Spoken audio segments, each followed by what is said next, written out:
noite a todos. É sempre uma honra, né, de ter o convite do meu amigo e irmão Nélvio, né? Sempre quando ele me convida, eu fico imensamente alegre, né, em poder contribuir com a casa. E como eu cheguei, ele quer lá arrumar um equipamento e tudo mais, eu fica tranquilo, eu já me sinto em casa. Todas as vezes que eu vim, né? Me sinto agraciado, abraçado por todos os trabalhadores também. Fico muito feliz, muito obrigado. Tá? E que todos sejam bem-vindos, né, na Casa Obreiros do Bem, tanto encarnados quanto desencarnados que estão presentes, né? E a palestra de hoje, a gente vai declamar um pouco, visto eu que no mês passado já teve esse tema, né, reforma íntima, mas não é um mal lembrar. Então eu trago outras exposições, outros exemplos, né, outras formas de dizer e também um aprendizado, outros tipos de aprendizado para a reforma íntima, né? Então aqui trago uma imagem de uma pessoa só, no alvorecer ou no pôr do sol, sozinha, cabisbaixa, e a impressão de que medita consigo mesmo. Reage com os seus reflexos internos, prescrevendo o seu passado, a sua história e, por que não, os seus problemas. Como todos nós aqui não somos isentos, temos problemas. E aí, como eu gosto de comentar sempre, né, o expositor Feitosa, né, lá de Fortaleza, ele comenta sempre, nós não temos problemas, os espíritas têm desafios evolutivos, não é verdade? É mais chique, é mais simples, é mais suave de falar. Porque quando você tem um desafio, você fica com uma gana, uma vontade de vencer aquele desafio. Então, que esses desafios evolutivos sejam enfrentados com mais calma por todos nós. Então, para começar, eu trago o que significa reformar. Uma reforma, né? Reformar é o ato ou o efeito de reformar. Nova forma, nova organização. Interessante essa expressão, nova organização. Mudança para melhor. Mudança para melhor. Alguém aqui falta algo? Eu acho que Deus, na sua criação perfeita, nos insuflou com o seu amor uma centelha do seu todo. Não nos falta nada. A evolução segue o seu curso e nós vamos aprendendo quais são as leis de amor, as leis do Criador. E é por isso que a gente bate tanto a cabeça, não é verdade? Melhoramento, conserto, reparação, restauração. Muitos de nós, a grande maioria, né, não se lembra de outras vidas. Alguns, né, é dada a possibilidade de ter algumas nuances do seu passado, alguns reflexos do seu passado. E se a gente perceber detalhes das nossas vidas, a gente consegue notar o nosso passado, as nossas fraquezas, né, as nossas manias, o porquê que sempre aquele problema volta para a gente, tem que refazer novamente, né? E refaz, não entende o porquê, e sofre, cai as lágrimas. Não é verdade? Eu trago aqui uma imagem bem interessante. Uma cozinha. Tem alguma coisa de errado nessa cozinha? Tem fogão, né? Tem bebedouro de água, tem pia, não é verdade? Tem uma mesinha para se fazer uma refeição ali, ao fundo tem uma lavanderia, pequenininha, mas funciona? Funciona. E se a gente reformar essa cozinha? Vamos deixar essa cozinha um pouco melhor. Desta forma aqui. É melhor? Muito melhor. Mais moderna, né? Espaçosa, tem aparelhos eletrônicos, quiçá digitais, né, que você toca pela tela do celular, já começa a aquecer algo, né, já tira algo ali do forno e tudo mais. Essa cozinha funciona? Funciona. E a outra? Funciona também, mas é mais evoluída. Então vamos reformar esta cozinha passando para o lado de lá. Mas como? Cozinhando. Vamos chamar os pedreiros, vamos quebrar tudo, vamos pintar, vamos jogar massa, enquanto nós estamos cozinhando. Vai doer? Vai. Vai cair algumas coisas na comida? Vão cair coisas na comida. Mas vai ficar melhor? Vai ficar melhor. Então por que a gente tem tanta resistência de nos reformar? O medo do desconhecido. Será que vai ser bom mesmo? A gente só acredita vendo. Mas todos os problemas que nós passamos, se nós olharmos realmente qual foi o aprendizado, não valeu a pena? Valeu. E valeu muito. Então fica a pergunta: o que há de errado comigo? A gente faz uma reflexão. O que tem de errado comigo? Então, isso é uma tarefa de casa que nós vamos ter ao longo da semana. Ao deitar a cabeça no travesseiro, a gente começa a reflexão. Muitos dos problemas mais graves do dia voltam à tona. E você deve se perguntar: o que tenho que aprender com isso? Aí o problema fica mais leve, se a gente conseguir entender o que o problema quer nos ensinar.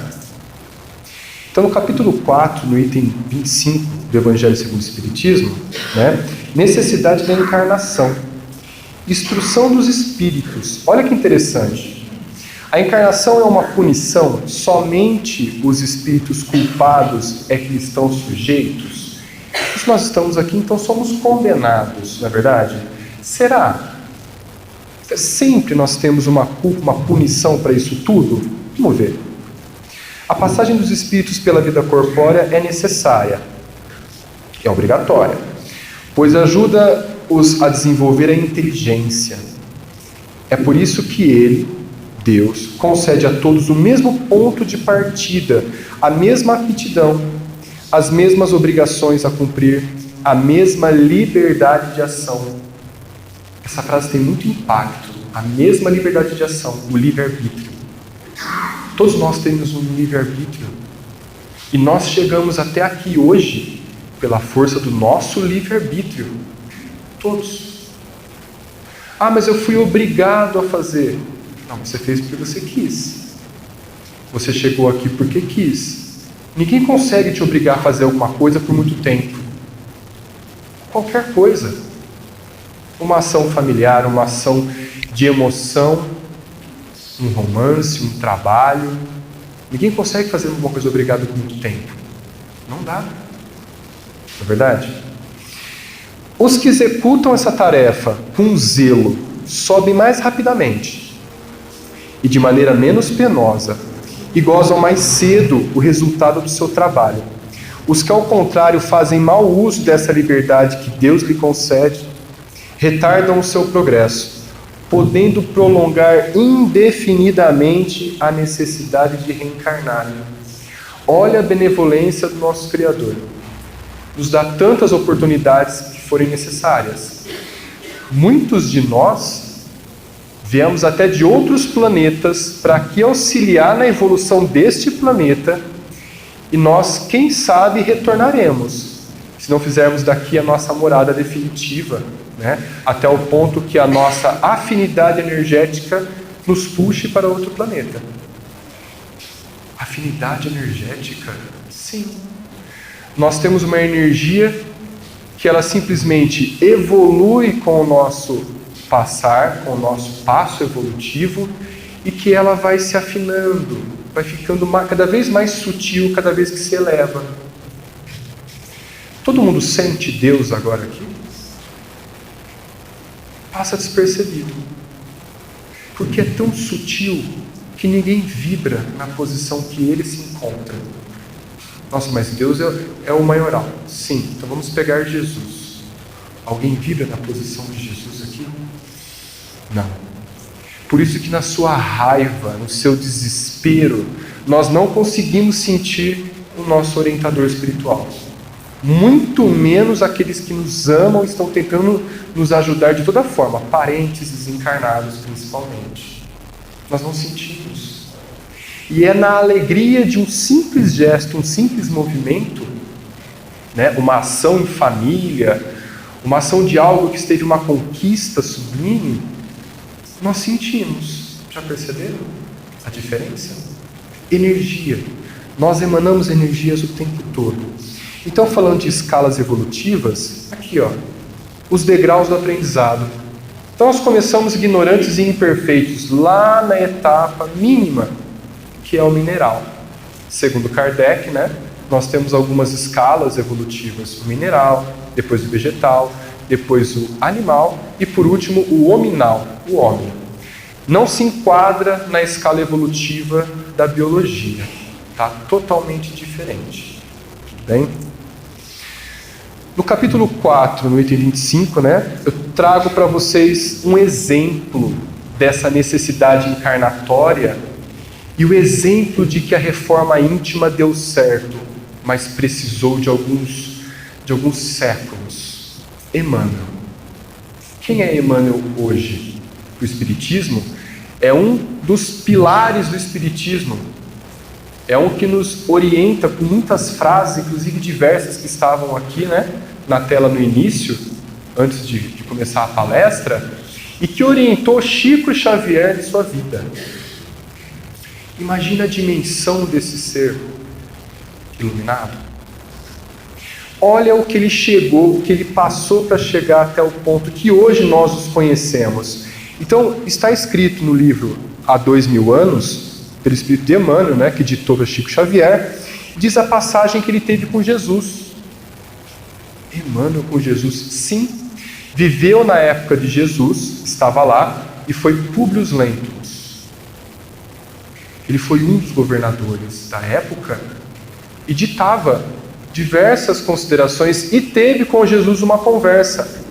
Por quê? Sua filha Lívia estava leprosa e a sua mulher pediu para que ele chamasse Jesus, ouvindo todos os milagres que ele tinha feito ao longo do seu caminho. E Jesus foi ao seu encontro, porém, numa hora não muito boa. Então Jesus pergunta a Públio Lentulus: senador, por que me procuras? Fora melhor que me procurasse publicamente e na hora mais clara do dia, ou seja, foi na calada da noite, para que nem veja, para que pudesse adquirir de uma só vez, e para toda a vida, a lição sublime da fé e da humildade.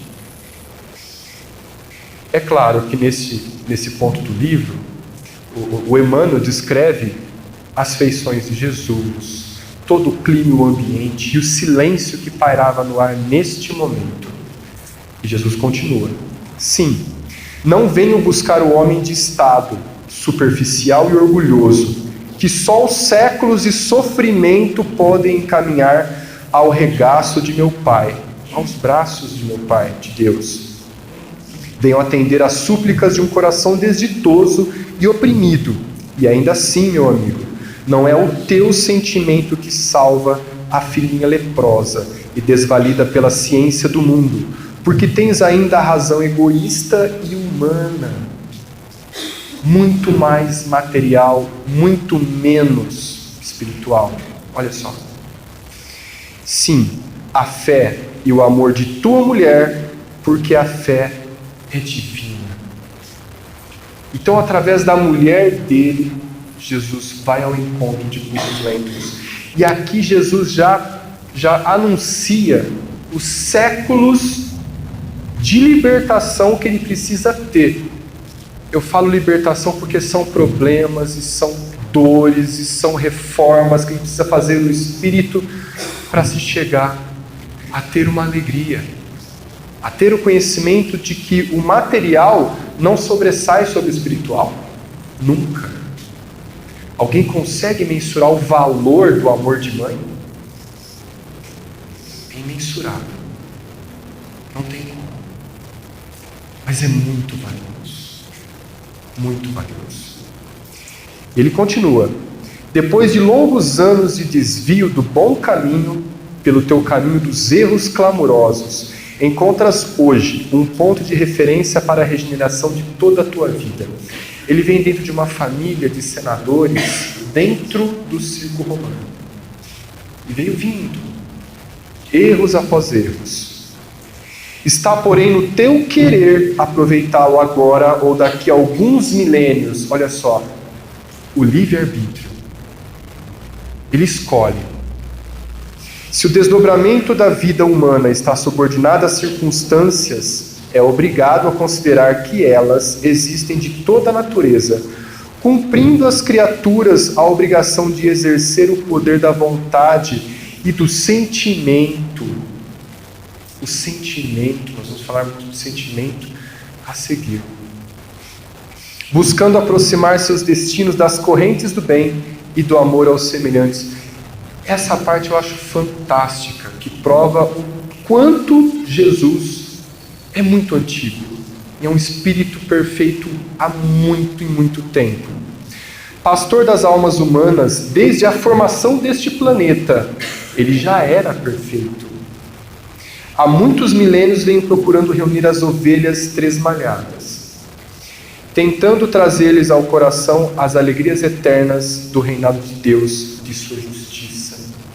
Perante a nossa contagem humana na Terra, o planeta foi formado aproximadamente 9,3 bilhões de anos atrás. Bilhões de anos. Jesus já era. Acompanhou a formação do planeta. E acompanhou a formação do Big Bang. O Big Bang é a formação de tudo há 13,7 bilhões de anos atrás. Eu trago esses dados por quê? Porque universos estão se formando a cada dia. Nós estamos em um universo e a ciência já provou que nós temos vários universos. E onde um termina e começa outro, nós, míseros grãos de areia no universo, pela inteligência nós não ainda conhecemos. Vamos conhecer um dia? Quem sabe? Eu espero. No capítulo 5, Bem-aventurados os aflitos, no item 25, motivos de resignação. Vou resumir rapidinho para a gente poder abordar essa parte. O homem pode abrandar ou aumentar o amargor das suas provas, pela maneira de encarar a vida terrena. Depende do referencial. Depende de como você observa. Vocês aí sentados estão observando todo o salão de obreiros do bem e tem uma referência. Aqui de cima eu tenho uma outra visão. Se nós olhássemos desta porta, uma outra, da porta do fundo, uma outra visão. Então, vários pontos de referência para o mesmo ambiente. Então, é isso que ele quis dizer. Maior é o seu sofrimento quando considera mais longo. Ora, aquele que se coloca no ponto de vista da vida espiritual abrange na sua visão, a vida corpórea, como um ponto no infinito, compreendendo a sua brevidade, sabendo que esse momento penoso passa bem depressa, é rápido. A certeza de um futuro próximo e mais feliz o sustenta, encoraja, e em vez de lamentar-se, ele agradece ao céu as dores que fazem avançar. Por isso que nós temos muitas pessoas se suicidando. O ponto de referência onde a vida só é uma, ela acaba quando a morte chega, faz com que, na ilusão de acabar com suas dores, tira-se a própria vida. E nós temos tantas pessoas se suicidando, não é verdade? Então aqui eu trago uma frase bem interessante falada por Chico Xavier também. O aprendizado é necessário, o sofrimento é opcional. Então eu trago 3 exemplos. Primeiro, um rompimento emocional. Então um casal está se desfazendo. O segundo, brigas familiares. É bem distante de nós, né? E o terceiro, o desemprego. A perda de emprego. Olhem rapidamente para esses 3 cenários. O que você visualiza? Dor, sofrimento, à primeira vista. Mas depende do ponto de referência. Vamos mudar o nosso ponto de referência, vamos dar o nosso referencial. E se esse namoro, esse romance ou esse casamento está sendo algo doentio? Qual o benefício para o casal de um relacionamento doentio? Todos nós sabemos que chegará num ponto de depressão, ofensa, agressão e o ponto mais culminante e grave, homicídio. E esse rompimento surgiu oportunidades para que ele encontrasse, e ela, a pessoa que realmente o ama, o compreende e que te dá suporte para a vida toda. Aquele rompimento, aquela dor foi necessária? Sim. Para quê? Para conjugar agora o altar da família. Olha que interessante. E falando em família, todos nós viemos com a evolução não justa. Todos diferentes. E nós chegamos na nossa família. Uns mais atrapalhados, outros menos. Um mais folgadinho, outro menos. Não é verdade? Um trabalha mais e pelos outros menos. Né? Então nós somos todos diferentes. E as brigas são necessárias para aparar as arestas, para reatar os laços que no passado nós perdemos com os nossos entes das nossas famílias. Graças a Deus temos o véu do esquecimento. Quando nós nascemos, esquecemos das outras vidas. Já imaginou você olhar para o lado e ter um irmão e lembrar que ele te assassinou? Que tirou toda a sua riqueza de vida? Já imaginaram esse fato? Imaginou a mãe que você abraça e beija e a ama? Lembrar que você a assassinou? É muito complicado. Então a família reajusta os laços do passado amorosamente. Por isso que nós temos que ter a paciência, temos que ouvir, temos que ser perseverantes, temos que ter o cuidado com as palavras, porque senão esses laços não vão se reatar e nós vamos voltar para o mesmo ambiente familiar. Pelo amor de Deus, não. Então, vamos fazer diferente. Não é verdade? O ódio aproxima cada vez mais as pessoas. Aproxima. E o amor liberta, para que ela possa ter novas oportunidades de aprendizado. E o último, o emprego. Uma porta se fechou, mas perseverante e fé abrirão outras portas.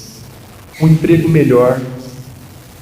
Um emprego não que se ganhe mais, mas que seja mais feliz. Que tenha vontade de acordar e trabalhar. Hoje eu vou trabalhar. E chegue em casa com a sensação de dever cumprido. Hoje foi bom. Hoje eu fiz algo que me satisfez.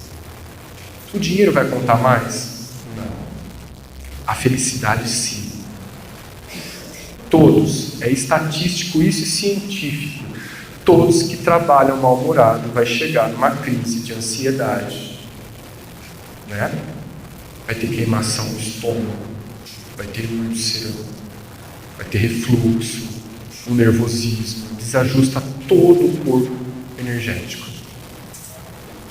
Mas como pode realizar a reforma íntima? Vamos pensar então na natureza. Eu, como biólogo, trago muitas informações sobre a natureza. Então, mais fácil de a gente enxergar a lagarta.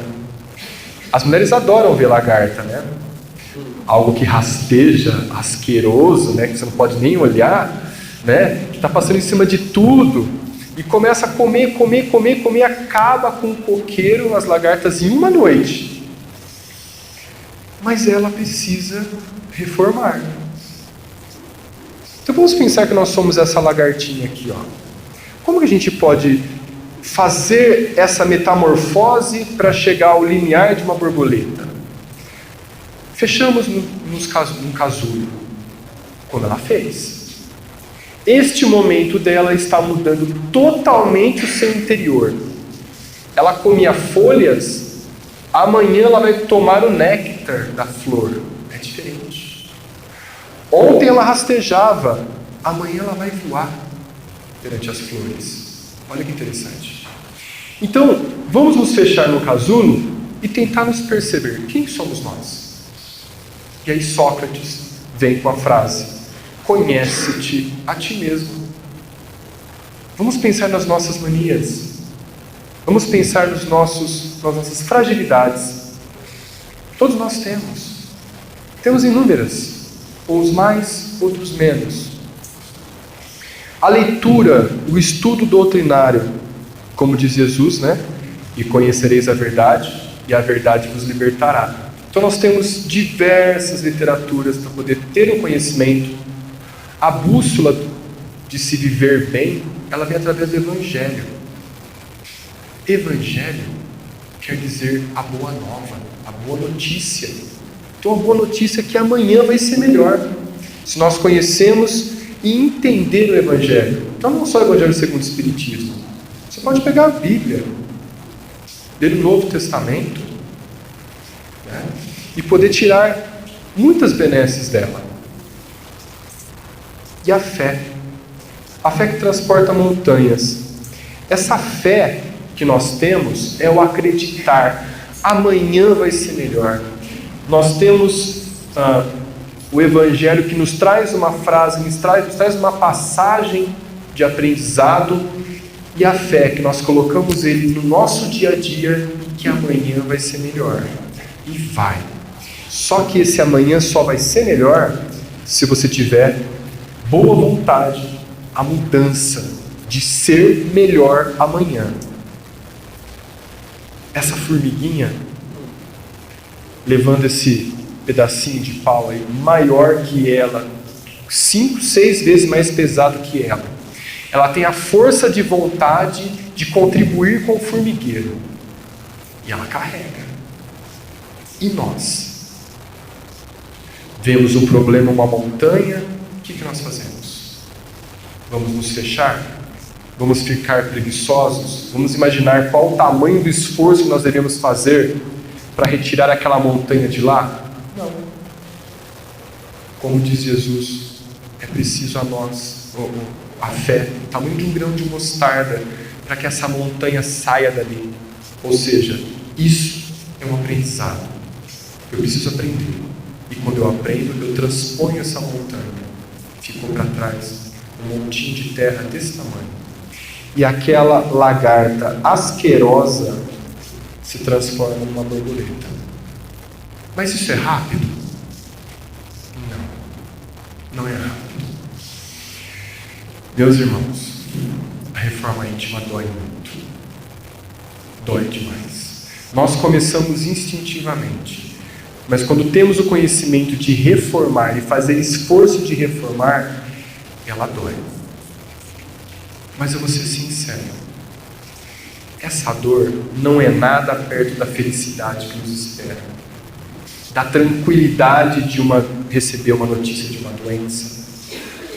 Da notícia da perda de um emprego. Da notícia de uma briga conjugal. Porque sabe que amanhã, aparando as arestas, vai ser melhor. E por que a gente brigar com o mundo?